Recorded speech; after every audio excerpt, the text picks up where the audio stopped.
Hello and welcome to another video. It's OT19, more known as Ultimate Gamer 19,000. I am here today to show you all how to build a Sorcerer, Paladin, Sorcerer, multi-class. So yeah, let's just get right into it. I did use this build for my first ever Dark Urge playthrough. I used it for all of it.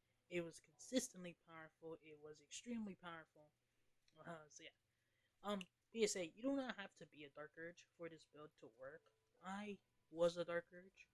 Um, but yeah, I played a Dark Urge on this build solely for like the experience of playing a Dark Urge. I didn't know that Dark Urge got special items or Slayer form or any of that. So yeah, for we'll be picking Paladin to start off for. It's just that heavy armor proficiency. As you can see, I am wearing heavy armor.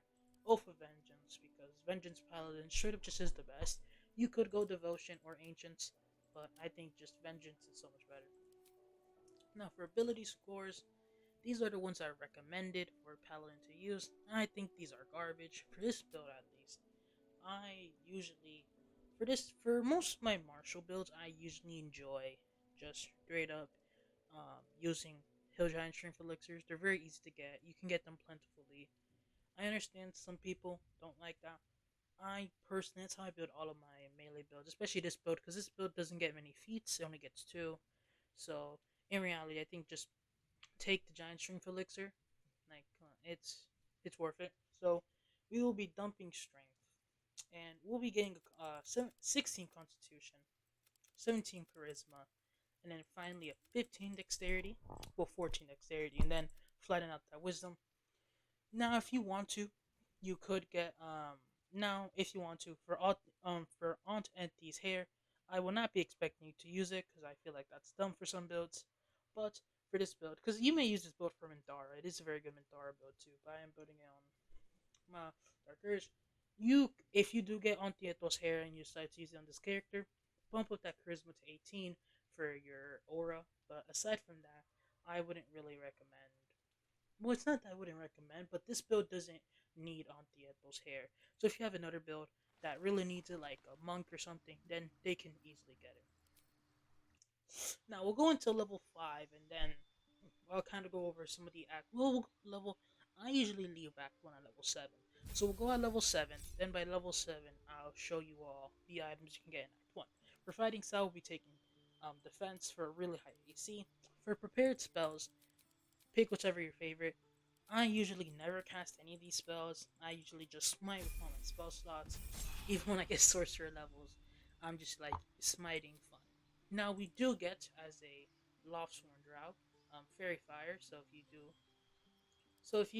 If you are a Drow, which you don't have to be a Drow, I pick Drow because I want to play one.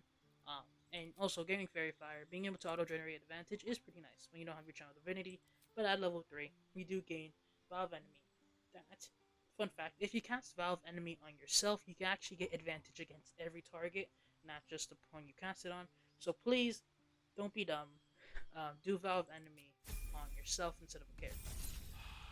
Now, level 4, we'll be taking Great Weapon Master. Surprised no one.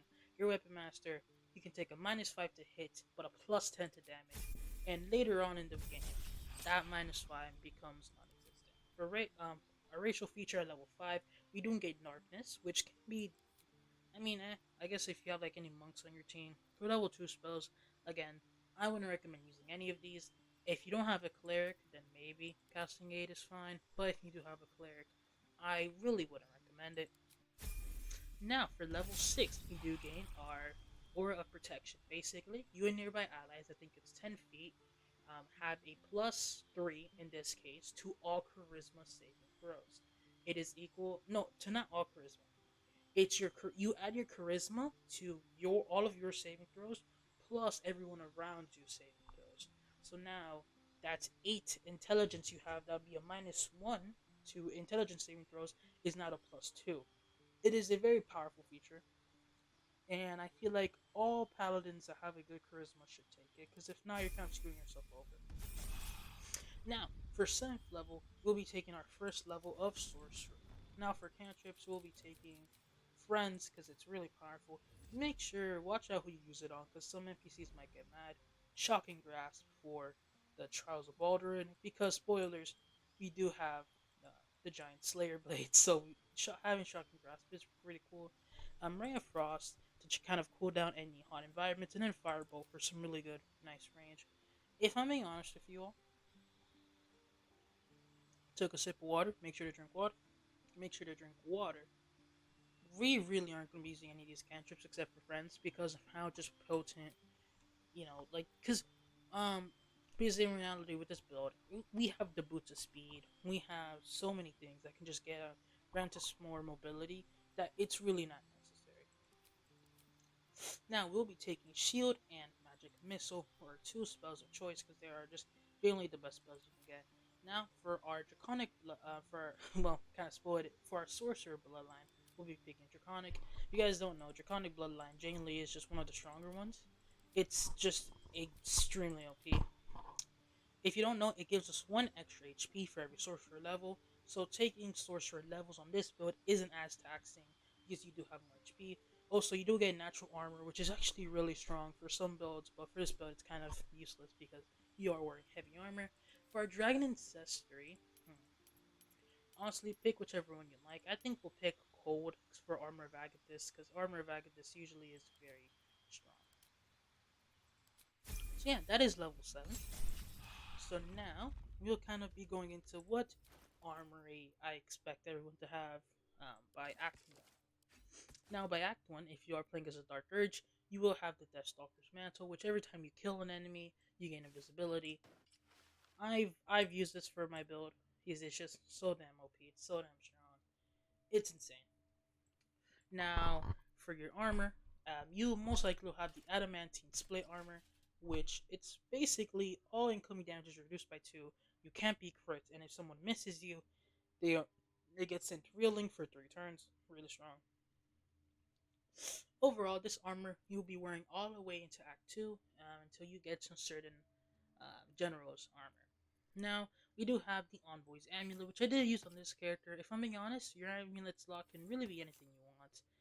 I did use the Caustic Band because the Caustic Band is a ring that does plus 2 acid damage. On this build, I did also have the Strange Conduit ring. If I'm being honest, this ring almost never came into effect because I feel like with certain players, they could have constant concentration, but I usually didn't. So, yeah. For our boots, we do have the boots at speed, allowing us to bonus action dash, which is extremely powerful for this build. And for our weapon, I used the Silver Sword of the Astral Plane. If you don't know how to get this, then basically you go to Kifrak Boss, you either command drop Disarming Attack, or I think Honeyed Paws if you're a Beastmaster Ranger. He will straight up just drop his weapon, and then you can just go pick it up. So yeah, I use this on this build because a plus 3 to hits when you have a minus 5 is insanely OP. We are not a Githyanki, so, this doesn't grant us all of its benefits, but actually, one of your sorcerer spells could be, what is it called? Disguise self. So if you want to, one of your sorcerer spells, you could make them disguise self. So yeah, we have to cast Aura of Protection. Oh, I thought. Oh, okay. So you just have to cast it once. Yeah. You. Hmm. Wait, a +4. Why is it a +4? I don't have a. Oh, because I did take on Theatol's boon. Okay, so it would be a +3 for you. Ignore that. So yeah, at level 7, our main turns would usually just be striking someone down. Second level, second slot, divine smiting someone. Overall, just really strong. We do have stuff like Misty Step, Hunter's Mark, Hold Person, and yeah, just to fact check this, if you use Valve Enemy on yourself, you will have advantage against everyone. So yeah, it's much better to cast it like this.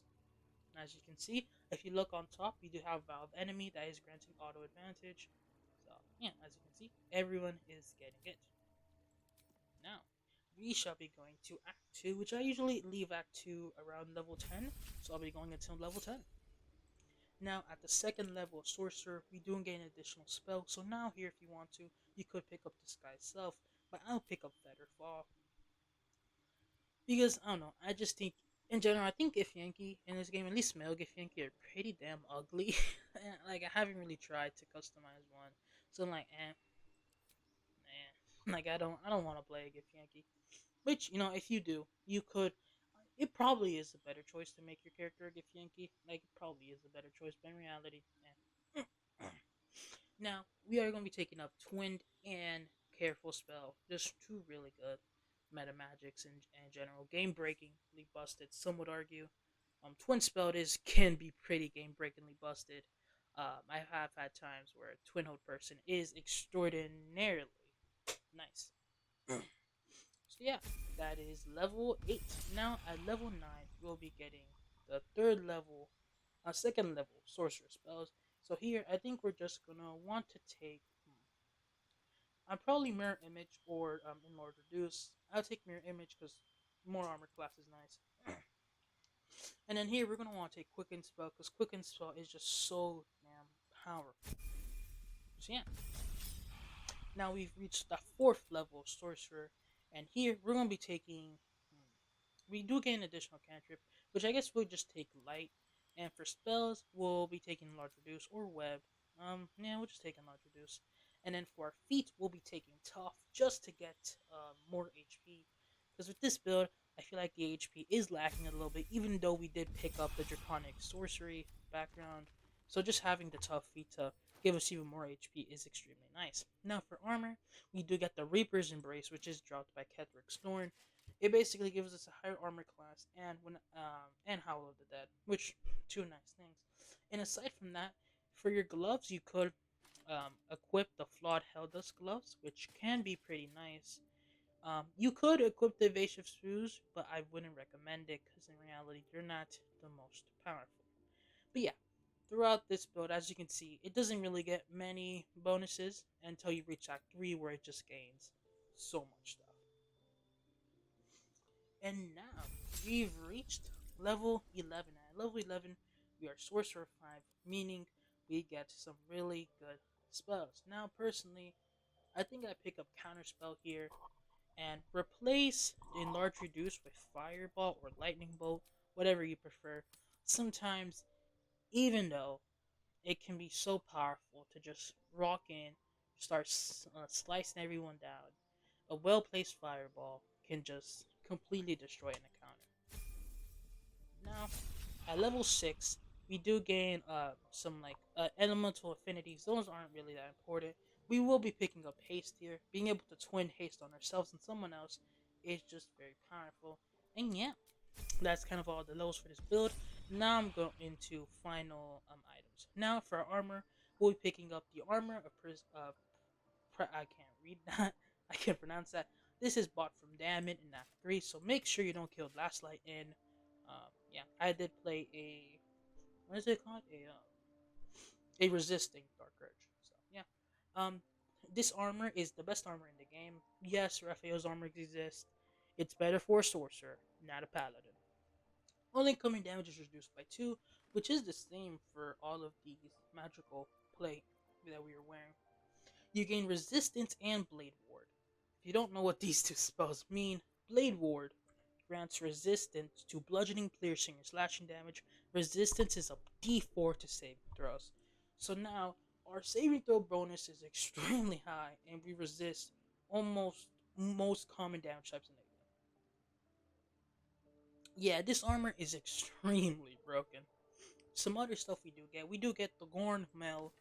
I do like this bow solely for the sake of that we can get haste that isn't going to make us lethargic after, which is actually so massive. I don't think people realize how massive like haste without being lethargic is. Also, the Baldrin's Giant Slayer, like it's just so powerful. Like what can I say? It's just extraordinarily powerful. One of the best swords in the game, in my opinion. And also, I did pick up the Legacy of the Masters here that gives us a +2 to attack and damage rolls. So, your Weapon Master be gone. And I also did use the Helm of Baldwin for this build. The helmet heals you 2 hit points at the beginning of each turn. You have a +1 to armor class and saving throws. You can't be stunned. And crits cannot be landed against you. Absolutely massive.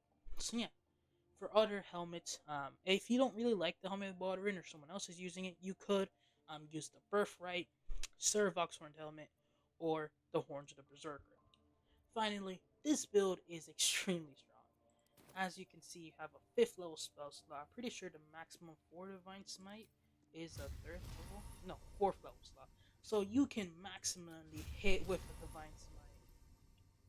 You can twin hold person, you can twin haste, you can go giant and still do all of that really cool stuff.